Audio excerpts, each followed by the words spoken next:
Queridos, primeiramente é uma alegria estar de volta com os irmãos. Eu, minha esposa e filha passamos uns 15 dias no Rio de Janeiro, no estado natal. A gente visitou parentes, familiares e nós sentimos muita falta de vocês. A gente está muito feliz. Minha esposa esteve com a minha filha hoje mais cedo, mas eu estou feliz de revê-los, de estar com vocês novamente. Durante esse mês de outubro, nós iniciaremos uma nova série de sermões com o título Lute pela Sua Igreja. E hoje será o primeiro sermão dentro dessa série que nós iremos caminhar falando sobre a igreja local, falando sobre a ação da igreja e como nós vivemos como igreja. E nesse primeiro sermão, nessa primeira reflexão, eu quero convidar os irmãos a abrirem suas Bíblias no Evangelho segundo Mateus, capítulo 5, verso 13. Mateus 5, 13, nós leremos do verso 13 ao 16. Mateus 5, 13 a 16. Que diz assim o nosso Senhor Jesus: Vocês são o sal da terra. Mas se o sal perder o seu sabor, como restaurá-lo? Não servirá para nada, exceto para ser jogado fora e pisado pelos homens. Vocês são luz do mundo. Não se pode esconder uma cidade construída sobre o monte. E também, ninguém acende uma candeia e a coloca debaixo de uma vasilha. Ao contrário, coloca-a no lugar apropriado, e assim ilumina todos que estão na casa. Assim, brilha a luz de vocês diante dos homens, para que vejam as suas boas obras e glorifiquem ao Pai de vocês, que está nos céus. Certa vez, um missionário questionou um converso sobre o que mais o influenciara para se tornar um seguidor de Cristo. Esse crente, que anteriormente era um indivíduo muito cruel e muito ímpio, fez uma breve pausa antes de dar a resposta, como se ele estivesse procurando as palavras certas para contar sobre a sua experiência para aquele missionário. Então ele começou dizendo assim: esses olhos que você vê diante de si já presenciaram muitos males. E essas mãos que você vê diante de si já praticaram inúmeras ações pecaminosas e violentas. Minha mente no passado vivia maquinando planos maliciosos. No entanto, e nesse momento aquele crente faz uma outra pausa e começa a buscar novas palavras. Então, depois de um tempo de silêncio, ele prossegue com convicção dizendo: mas quando vi amigos que antes eram ladrões, que roubavam, não roubarem mais. Quando eu vi pessoas ao meu entorno que eram propícias a mentir, começarem a falar a verdade. Quando eu percebi que indivíduos que estavam ao meu entorno, que eram cruéis e maldosos, começaram a ser pessoas boas, seres bondosos. Percebi, então, que havia algo de inestimável em Cristo. Não apenas vi essa evidência no templo sagrado, mas, sobretudo, na transformação palpável de suas vidas. Em 2016, eu li um livro intitulado Liderança Corajosa, do autor Bill Hybels. Como o título lhe sugere, é um livro que fala sobre liderança, e essa liderança exercida dentro do contexto da igreja local. Mas dentre todas as ideias que Bill Hybels traz naquele livro, uma frase saltou aos meus olhos, e que, pasmem vocês, não tinha a ver com como liderar melhor, como liderar de uma maneira bíblica, mas um conceito que, apesar de não ser como sobre liderança diretamente, mas que falava algo muito profundo e muito importante. Ele afirmava o seguinte: a igreja local é a esperança do mundo. Para o converso da nossa história, dessa pequena história que eu contei, essa afirmação ela foi materializada. Ele teve um encontro com Cristo à medida que ele se deparou com outros cristãos. Pessoas que haviam se entregues a Cristo e que, por causa da sua mudança de vida, das suas obras, do que eles eram e pelo evangelho que eles proclamavam, ele encontrou transformação real. Porque essas pessoas apresentaram a única esperança que pode, de fato, mudar todas as coisas, de uma maneira profunda e real. A esperança que só há em Cristo. Diante dessa afirmação que nós vemos, a igreja local é a esperança do mundo, talvez alguns questionamentos devam surgir no nosso coração. Será que nós temos sido a esperança para as pessoas ao nosso entorno? Será que temos causado o impacto que nós deveríamos causar, aonde Deus nos colocou, aonde Deus nos plantou como igreja local? No trabalho onde Deus nos colocou, na família, nos nossos ciclos sociais? O texto que nos guiará hoje, ele está localizado no primeiro dos 5 grandes discursos de Jesus, que Mateus registra no seu Evangelho. E esse primeiro discurso, talvez ele é o mais conhecido entre todos nós, que é chamado o Sermão do Monte, ou Sermão da Montanha. E o tema central desse sermão é a vida do discípulo de Jesus. A vida do cidadão do reino dos céus. A vida do reino dos céus. E na abertura do sermão, nós temos também uma outra parte das nossas escrituras, muito conhecidas aos nossos ouvidos, que são as bem-aventuranças, onde Jesus destaca os valores do reino dos céus, demonstrando aqueles que são felizes, aqueles que são bem-aventurados, porém não aos olhos dos homens, mas aos olhos de Deus. Então Jesus ele inicia apontando para a distinção dos seus discípulos, dos cidadãos dos reinos, dentro de um mundo imerso em pecado. E ele diz que os seus discípulos, eles têm marcas específicas, marcas que os tornam diferentes. E as bem-aventuranças colocam exatamente esse perfil do discípulo. E Jesus, ao final do versículo 12, ele aponta o resultado dos discípulos serem esses bem-aventurados do texto.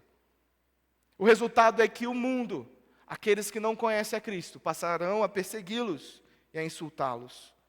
Isso ocorre porque o mundo, esse sistema de valores contrários a Deus, que é regido pelo diabo, e que há pessoas rebeldes contra Deus, que odeiam a Deus, esses são primeiramente contrários a Cristo. E por isso, esses serão contrários à sua igreja e seus discípulos. Contudo, apesar de Jesus apresentar essa distinção, separando o seu povo, os seus discípulos do resto do mundo, que jaz em pecado, Jesus ele continua no nosso texto de hoje com uma abordagem diferente do que nós podemos imaginar. Jesus não diz que nós devemos nos abster do mundo, mas Jesus tem a concepção de que esse mundo perdido, contrário a Deus e contrário à sua igreja, é um mundo com pessoas perdidas. Mundo que existem pessoas cegas para a sua condição espiritual, de perdição e de afastamento de Deus. E no plano de Jesus, ele comissiona essa igreja que ele separa a trazer esperança para esse mundo. Mesmo sendo tão distintos, Jesus nos chama a sermos distintos no mundo, para que nós possamos levar essa mensagem para essas pessoas nesse mundo perdido, levando mensagem de salvação, levando a mensagem de transformação real. E como a igreja, nós devemos agir no mundo. Jesus, no texto que nós lemos, apresenta 2 imagens para exemplificar como a igreja deveria agir no mundo. A igreja deveria ser sal da terra e luz do mundo. Os termos terra e mundo nesse texto são termos distintos, palavras distintas no grego, contudo a intenção da utilização é para indicar a mesma coisa, a realidade terrena. Toda essa realidade no qual passa a história humana. E dentro do contexto temático do Sermão do Monte, essa ideia de terra e mundo está direcionada para esse reino terreno. Em várias partes do seu sermão, Jesus utiliza esse contraponto entre reino celestial e reino terreno. As coisas do céu, as coisas da terra. Lembrem, ajunte tesouros no céu, onde a traça não corrói, onde o ladrão não rouba. Em contraponto às aos tesouros da terra. Busque primeiro o reino de Deus e a sua justiça, e todas as outras coisas serão acrescentadas. Jesus utiliza essa ideia de reino terreno, reino celestial. E justamente terra e mundo estão para exemplificar esse reino terreno, sendo esse termo muito abrangente, dizendo sobre toda a realidade da nossa era, toda a criação, todo o cosmos, toda a humanidade, sendo os dois corrompidos pelo pecado. Então, Jesus afirma a primeira imagem, que é o sal. O sal, uma das funcionalidades dele, e eu vou convidar vocês a refletir um pouco, é algo muito comum a nós, e que nós temos em comum com essas pessoas que ouviam o sermão de Jesus, que é a funcionalidade de dar sabor aos alimentos. Isso é mais próximo de nós, leitores modernos, que usamos isso na nossa vida cotidiana. Para preparar no nosso almoço, o jantar, nós usamos como principal forma de temperar a nossa comida. Mas havia uma outra funcionalidade que na época era mais importante e que estava dentro da mentalidade de Jesus ao usar essa imagem, que era talvez mais importante do que essa de dar sabor, que era a de preservação, a de utilização para retardar o processo de deteriorização das carnes em geral. Porque, vamos lembrar, naquela época não havia refrigeradores, não havia freezer. Então, para manter por mais tempo aquela carne sendo apta para o consumo, eles usavam uma grande quantidade de sal para manter aquela carne por mais tempo. Ela retirava a umidade do alimento e, por isso, eles podiam guardar e usar aquela carne por mais dias. Algo que hoje em dia a gente não tem mais essa percepção porque usamos vastamente diversos tipos de refrigeradores. E Jesus usa essa imagem justamente para dizer como os discípulos deveriam viver. Como sal, os discípulos de Jesus deveriam trazer sabor ao mundo, revelar a beleza, a bondade de Deus e do Evangelho, em um mundo que perdeu a noção do que é belo e do que é bom. Que não sabe mais distinguir moralmente o que é certo ou errado, que não consegue ver beleza mais nas coisas e deturpa o que é belo, colocando coisas que naturalmente são feias, que destroem, e colocando elas como algo agradável. A igreja é chamada para ser esse sal que traz sabor ao mundo. Interessante que, há um tempo, desde os 6 meses, nós estamos iniciando o processo ali com a nossa filha de introdução alimentar. E quando nós conversamos com o pediatra, ele disse, olha, vocês podem começar com os alimentos, frutas, legumes, carnes, vocês podem usar qualquer tipo de tempero, mas sal é proibido até 1 ano de idade. Então a gente começou a introdução alimentar com a Esther, e a gente começou aquela tarefa de cozinhar 2 almoços por dia, né? E jantar a mesma coisa. E então a gente tinha que fazer a comida da Esther e a nossa comida, a dela sem sal e a nossa com sal. E a gente experimentava para ver se estava bom. Gente, como é estranho comer comida sem sal, cara. Você chega e fala, nossa, isso aqui tá ruim. Porque a gente está tão acostumado com o sal na comida, que mesmo com todos aqueles temperos, e olha que a gente usou bastante tempero para, né, ser algo mais agradável para ela, a gente usou muitos temperos, mas mesmo assim, o sal faz uma diferença enorme. Se tivesse só o sal, já seria uma coisa muito melhor do que aqueles temperos todos. Mas, quando eu experimentei aquilo, e hoje minha filha agora quer dar a comida na minha boca também, porque ela quer retribuir o que a gente faz por ela, e eu como aquilo, nossa, que diferença faz o sal? E eu entendo claramente o que Jesus quer dizer aqui. O como muitas vezes nós vemos um mundo sem graça, que troca a bondade e a beleza por qualquer coisa, que não consegue reconhecer as coisas boas da vida, que não consegue, de fato, encontrar descanso, prazer nas coisas. Mas o Evangelho nos convida a revelar o sabor do que há no mundo, um mundo criado por Deus, mas que foi manchado pelo pecado. Falando sobre esse texto, William Hendrickson afirma que talvez essa segunda aplicação, a de preservação, tenha um destaque maior na ação da igreja. Ele traz a ideia de que diante de um mundo essencialmente mau, com um sistema que perpetua valores contrários a Deus e a sua vontade, a igreja ela se torna um agente retardante da maldade. À medida que a igreja avança, à medida que a igreja proclama o evangelho e vive o evangelho, uma transformação real é vivida na sociedade. Porque, de fato, aquele que roubava não rouba mais. Aquele que era um homicida não comete mais assassinatos. Aquele que mentia compulsoriamente não o faz. Aquele que rejeitava e deixava a sua família em segundo plano, ele não o faz mais e agora ele valoriza a sua família. Aquele que era desonesto no trabalho agora entende que o seu trabalho é para a glória de Deus e muda a sua conduta por causa da transformação do Evangelho. E isso tudo faz com que a igreja seja a portadora desse sal que mitiga, reduz a maldade do homem. Essa ação negativa de retardar a maldade, junto com a ação positiva de dar sabor, faz com que o mundo experimente, por meio da vida da igreja, transformação real e veja a bondade genuína que só vem de Deus.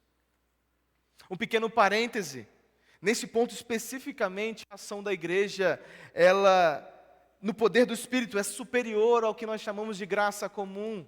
Graça comum é uma graça que Deus derrama sobre todos os homens. Por isso nós vemos homens ímpios fazerem belas canções, redigirem belos poemas, pintarem belos quadros, terem ações bondosas, ações que de fato nos fazem questionar, será que ele não é cristão de verdade?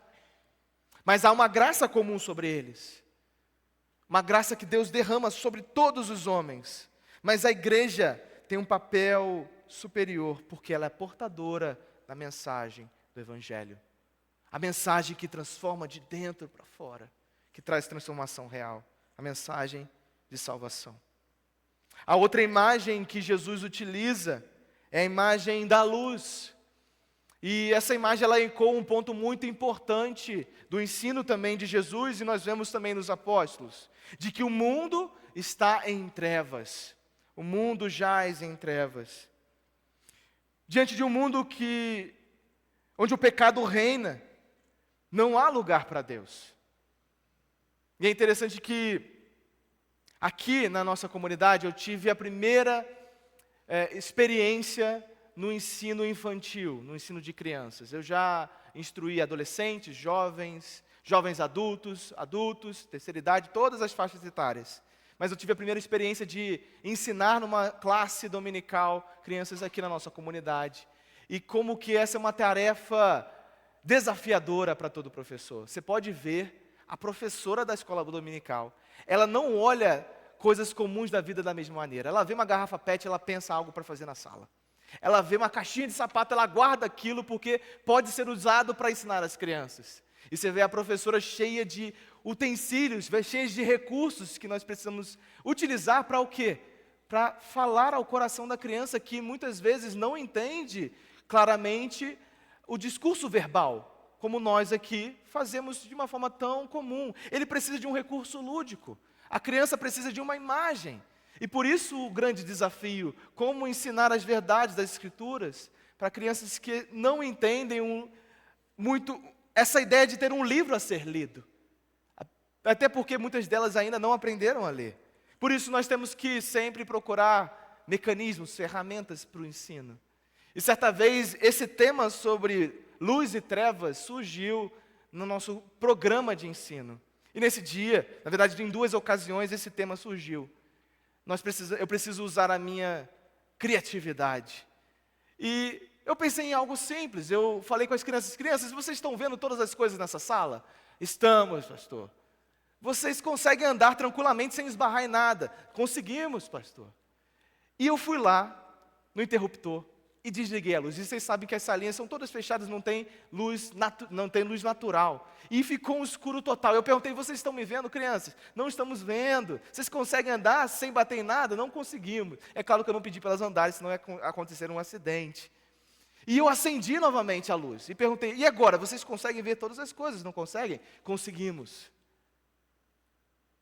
E é claro que depois disso eu tive que apaziguar, porque todo mundo queria apagar e acender a luz, né? Então eu tive que deixar cada uma fazer uma filinha. Ah, deixa eu fazer, pastor. Aí apaga a luz, então eu tive que gastar um tempinho nisso, como toda criança que quer fazer o que o adulto faz. Mas essa imagem, por mais simples possível, talvez a gente perdeu um pouco essa ideia. Fora aquelas vezes que a energia se acaba no nosso bairro e que nós percebemos o que é a noite ficar sem as luzes artificiais. Mas o mundo está em trevas. E assim como as crianças não conseguiam ver o que estava à sua frente, enxergar o rosto umas das outras, enxergar o ambiente, o mundo e as pessoas estão em trevas. Tateando, tentando encontrar o caminho, tentando saciar o seu coração. E nessa tentativa, cegos para tudo que está à sua frente, eles se enveredam em todo tipo de caminhos maus, errados. Na tentativa, inclusive, de encontrar a Deus, eles se enveredam em falsos deuses, em ídolos. O mundo está em trevas, queridos. E as pessoas estão perdidas em densas trevas, sem saber o caminho, sem saber que eles estão em trevas caminhando para a condenação. A ideia de um mundo em trevas é que Deus, de fato, Ele é luz. E que se Deus não está presente, se Deus não pode, de fato, compactuar com seres humanos, pecadores, o mundo está em trevas. O mundo vive em trevas no sentido espiritual. Por isso, para um mundo sem luz, ou seja, sem Deus, e incapaz de ver a luz, incapaz de chegar a Deus, a igreja é a imagem dessa luz. A igreja é a luz que o mundo pode ver. É fato que a igreja não é da mesma espécie do que o próprio Deus, que é a luz real. Mas é a imagem dessa luz real, que veio ao mundo, que se deu a conhecer aos homens, na figura do Filho Jesus Cristo. Por isso nós somos luz, porque apontamos para Jesus. Nós nos tornamos luz do mundo, porque nós apresentamos para o mundo a luz, a Jesus. Nós somos portadores dessa luz. Luz que pode, de fato, dissipar as trevas. E a luz, ela tem fundamentalmente duas ações que ocorrem simultaneamente quando ela é colocada no meio de trevas. Em primeiro lugar, a luz revela o que está oculto. A igreja, por meio da sua vida, por meio da sua pregação, ela denuncia o pecado. Ela mostra o quanto o homem está longe de Deus, o quanto o homem está imerso em iniquidade, em violência, o quanto o homem está sujo em sua alma, em seu coração. Por isso a igreja está aqui para trazer luz àquilo que está oculto, ao pecado do coração do homem. Porque nós sabemos que o Evangelho nos diz que há uma salvação porque estamos em pecado, mortos, porque precisamos de um Salvador. Mas para isso estar na nossa consciência, nós precisamos entender a gravidade do que é o nosso coração, o quanto estamos longe de Deus. E quando a luz é colocada, e isso precisa ser evidenciado, e as pessoas precisam saber, você precisa se arrepender, você precisa largar essa sua vida de pecado, você precisa de arrependimento. A luz que a igreja revela é uma luz que mostra o pecado, o que está oculto, o que as pessoas não veem. Mas também a luz mostra o verdadeiro caminho. Nós, como igreja local, devemos denunciar o pecado. Devemos não passar a mão no pecado, naqueles que vivem em pecado. Mas essa mesma igreja que denuncia o pecado demonstra o caminho de perdão, de graça e de misericórdia. Assim como um farol demonstra para um navio, no alto da madrugada, de que há terra à frente dele, nós somos aqueles que apontamos o caminho de perdão e de graça. de que esse pecado no qual o homem vive encontra resolução, encontra perdão na cruz de Cristo. A igreja, ela se apresenta como esse ponto de luz em meio às trevas. E por isso Jesus nos convoca, nós, os seus discípulos, a sermos luzeiros de sua justiça e verdade no mundo injusto e perdido em meio à escuridão. Hendrickson também comenta: as palavras de Mateus 5, de 13 a 16, revelam quão diferentes do mundo são os crentes. E não obstante, quão relacionados com o mundo estão eles. O mundanismo ou secularização é aqui condenada, porém, a indiferença e o isolacionismo são igualmente condenados. Como igreja, queridos, nós fomos separados do mundo, feitos santos em Cristo. Por isso não somos como o mundo. Somos os bem-aventurados do início de Mateus 5.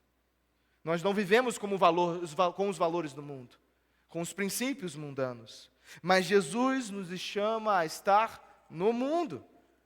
E não só estar presente, mas impactá-lo como sal que preserva e dá sabor. E como luz em meio às trevas, que revela a maldade do homem e o conduz à restauração em Jesus Cristo. Essa é a nossa missão como igreja local. Uma igreja atuante aqui, agora, nesse tempo, nessa região. E eu quero trabalhar, para encerrar com vocês, 3 implicações práticas dessa verdade. A primeira delas é que nós podemos não estar engajados na missão de ser esperança para um mundo perdido. Podemos ter perdido o senso de missão, queridos. Podemos ter perdido e nos esquecido de que Jesus nos chama a sermos luz no mundo, a sermos sal da terra. O sal que Jesus traz aqui, e ele traz uma advertência, um ponto de atenção. Ele diz que o sal, se ele se tornar insípido, como poderá restaurá-lo o sabor? Ele só servirá para ser lançado para que os homens o pisem. Essa imagem também era muito comum, eles sabiam exatamente, o público original de Jesus sabia exatamente o que ele estava falando. Por muitas vezes o sal da região, ele se juntava com outras substâncias da própria natureza, e essas substâncias tiravam as suas propriedades, e ele se tornava insípido, inútil, para todas as coisas que ele era utilizado na sua época, e eles utilizavam esse sal apenas para jogar no meio do caminho e demarcar as ruas, e ser de fato pisoteado pelos animais, pelos homens. Jesus, ele traz uma imagem muito dura para aquele que se torna sal insípido. E muito provavelmente o público-alvo de Jesus, e nós sabemos que havia diversos públicos que ouviam Jesus nos seus sermões, provavelmente eram os fariseus e os escribas, aqueles que foram de fato condenados diretamente por Jesus, por causa do seu coração duro. Mas Jesus também fala sobre uma luz que ela não é colocada no lugar certo, mas que muitas vezes é colocada debaixo de vasilhas, ou que nós lemos na nossa versão da Almeida, vasilhas ou debaixo da cama, que luzes que são escondidas como candeias que são colocadas em lugares inapropriados. Isso Jesus está dizendo para crentes que não entenderam a missão, que não entenderam que eles deveriam levar essa luz no mundo, e eles não colocam a sua vida no lugar apropriado. Isso muitas vezes é feito por alguns pensamentos equivocados que nós criamos na nossa mente, queridos. Um deles é que a missão da igreja local, ela é somente da liderança, dos pastores, dos presbíteros, dos líderes de ministério, dos missionários que vão ao redor do mundo, dos projetos sociais nos lugares carentes. Não, queridos, a missão é de todos nós. Vocês não estão aqui, queridos, apenas para suportar financeiramente, em oração, o trabalho de nós pastores, dos missionários. Vocês são convidados a serem missionários. Ah, pastor, eu preciso ir para a África, para a Itália, para a Espanha, para a Ásia. Não. aonde você está, com aquela pessoa que você vê todos os dias, com o seu familiar que ainda não conhece a Jesus. A missão é de todos nós. Jesus está chamando todos os seus discípulos a serem sal e luz da terra. Talvez também, infelizmente, temos perdido o senso de urgência. Achamos que podemos deixar para depois. Achamos que aquele familiar que há muito tempo vive uma vida imersa em pecado, que nós podemos deixar para uma outra ocasião para falar de Jesus para ele. Que teremos uma oportunidade melhor com o nosso amigo de trabalho em uma outra ocasião, afinal de contas, o ambiente ali do almoço, do intervalo, no meu trabalho, não é um ambiente tão propício assim. Às vezes nós nos esquecemos, queridos, que exatamente agora, no nosso bairro, nesses condomínios aqui, pessoas estão morrendo sem Jesus. E vocês sabem muito bem o que isso significa, queridos. Pessoas morrendo sem Jesus, perdidas em trevas, caminhando para a condenação. Agora, queridos. Por isso é urgente. Por isso nós temos que tirar as nossas candeias debaixo da cama. Colocar a candeia em lugar propício para que todos vejam a luz de Cristo. Nós podemos não estar engajados em nossa missão. Mas nós precisamos entender que nós devemos mudar essa situação. E por isso, em segundo lugar, devemos relembrar qual é a nossa missão. Jesus, ele nos escolheu, como nós dissemos, para sermos esperança do mundo. O modus operandi de Deus no mundo hoje é por meio da sua igreja. E da igreja local, igreja como nós somos. Por meio da condução do Espírito Santo. Tim Keller, no seu livro Igreja Centrada, citando David Bosch, ele nos relembra o seguinte: a Trindade é por natureza enviadora. O Pai envia o Filho para salvar o mundo. E agora, disse Bosch, o Espírito envia a igreja. Queridos, Deus escolheu homens e mulheres falhas, fracas e fracos como nós, para levarmos a maior mensagem que a história já ouviu. Nós fomos convidados pelo próprio Deus para nos engajar no maior projeto da história. Nós estamos participando da formação do reino celestial eterno, queridos. Que privilégio, queridos. Deus escolheu fazer assim. Ele poderia estalar os dedos e todos aqueles que são dele viessem até ele. Mas não, eu escolho vocês. A minha igreja, vá, seja luz. Vá lá e mude a vida dos outros por meio do Evangelho. Leve a mensagem de redenção. Queridos, nós participamos da missão de Deus. Nós estamos participando do maior projeto já feito na história, a salvação de homens e mulheres. E por isso nós dependemos de Deus para a nossa missão. Nós dependemos da sua revelação, da ação do Espírito Santo, quando nós proclamamos a mensagem do Evangelho. Nós somos salvos pela graça e somos convidados à missão de transmitir essa mesma graça que nos alcançou para outros. Eu queria lembrar com vocês algo que está no centro do que nós somos como IP Aquários, como igreja. Eu quero convidar a mídia a colocar ali a nossa missão. E nós leremos juntos, mais uma vez, o que diz em impacto. Vamos todos juntos?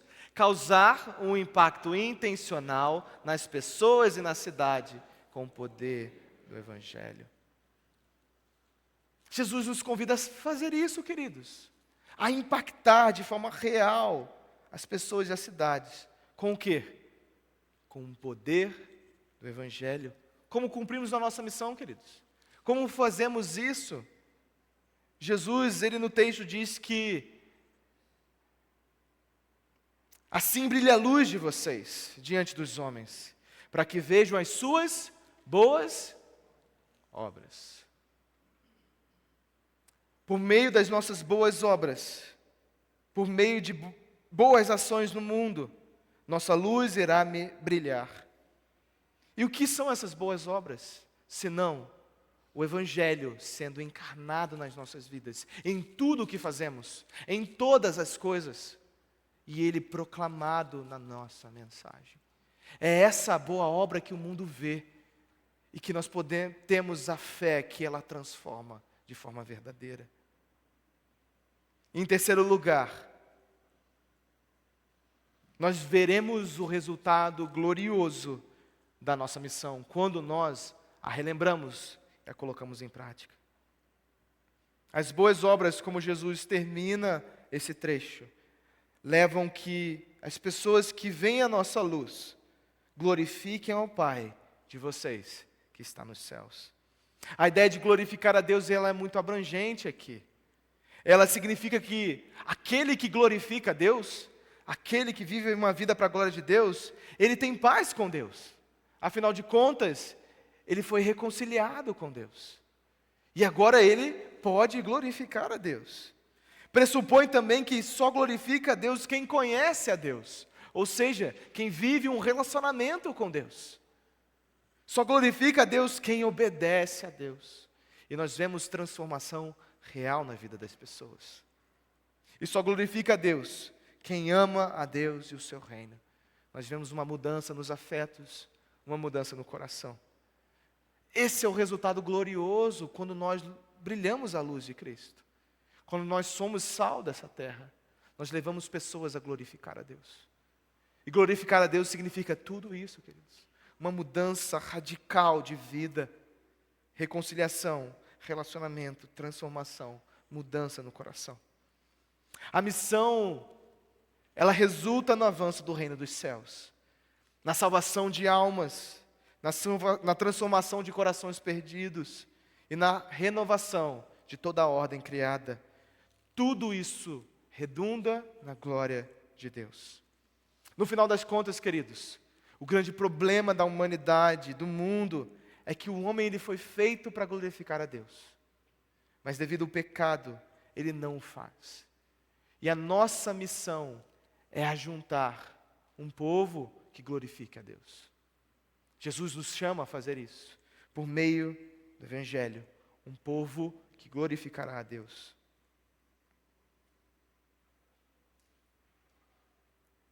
A esperança que nós somos chamados a ser no mundo, nós precisamos lembrar que um dia essa esperança nos encontrou. Mateus 4,16 diz assim: o povo que vivia nas trevas viu uma grande luz. Sobre os que viviam na terra de sombra da morte raiou uma luz. Em outro trecho, Jesus disse: eu sou a luz do mundo. Quem me segue nunca andará em trevas, mas terá a luz da vida. João 8:12. Queridos, se tudo o que eu falei aqui hoje não tocou o seu coração, não moveu o seu coração a entender que somos chamados a ser luz e mudar de vida, e talvez mudar algumas práticas nossas, eu quero te dizer uma última coisa, e que você a considere do fundo do seu coração. Se tudo que eu falei hoje você não conseguiu abstrair, que você ouça com atenção isso. Queridos, um dia, eu e você, estávamos em densas trevas. Um dia eu e você estávamos perdidos, cegos, tateando, procurando salvação, procurando completude de coração. Um dia nós éramos os perdidos, envoltos em pecado, em mentiras, em indiferença. E nós não sabíamos disso, queridos, cegos. Mas uma luz raiou. O Evangelho nos foi apresentado e a luz do mundo nos encontrou. Nós fomos alvo dessa esperança. Provavelmente muitos de nós aqui fomos alvos de evangelismo pessoal. Alguém falou do Evangelho para você. Seja seu pai, sua mãe, sua avó, um amigo. Um dia você ouviu o Evangelho de alguém. E a luz raiou. E assim como Agostinho fala em suas confissões, rompendo a sua cegueira. A luz de Cristo um dia tirou as escamas dos nossos olhos e nós podemos ver. Ver a Cristo, sua salvação e a sua redenção. Queridos, se isso não é suficiente para nos movermos como igreja local e invadirmos esse bairro, mostrando o Evangelho, a Cristo, a todas as pessoas, o que será? Que possamos entender que um dia fomos alvos dessa esperança e que nós possamos fazer por outros aquilo que fizeram por nós. Aquilo que fizeram por nós. Jesus, obrigado, primeiramente, por se revelar a nós. Ó luz do mundo, luz que dissipa todas as trevas, luz que, quando colocada sobre nós, revela todo o pecado, toda a injustiça, mas também que nos conduz a nos ajoelhar diante da sua cruz, pedindo misericórdia, graça, com o coração contrito, arrependido. Graças te damos porque ouvimos do Evangelho e fomos alcançados pelo Espírito Santo de Deus. Mas agora nos move, ó Senhor, como igreja local, para que aqui, nesse bairro, nós possamos fazer a diferença. Aqui onde Deus nos chamou a estar, onde Deus, o Senhor, nos colocou para fazermos a diferença. O Senhor não nos chamou para ser igreja em outro local, foi aqui. E o Senhor tem um plano para isso. E que nós possamos nos engajar na evangelização do nosso bairro. Que de fato sejamos uma igreja que impacte pessoas e a cidade no poder do Evangelho, em nome de Jesus. Em nome de Jesus. Para que nós possamos ver homens e mulheres glorificando a Ti, tendo as suas vidas transformadas, casamentos reconciliados, vidas restauradas, corações curados, afetos transformados, e uma vida que vive para o Senhor. Nos usa, Senhor, nos move, no nome de Jesus. Amém.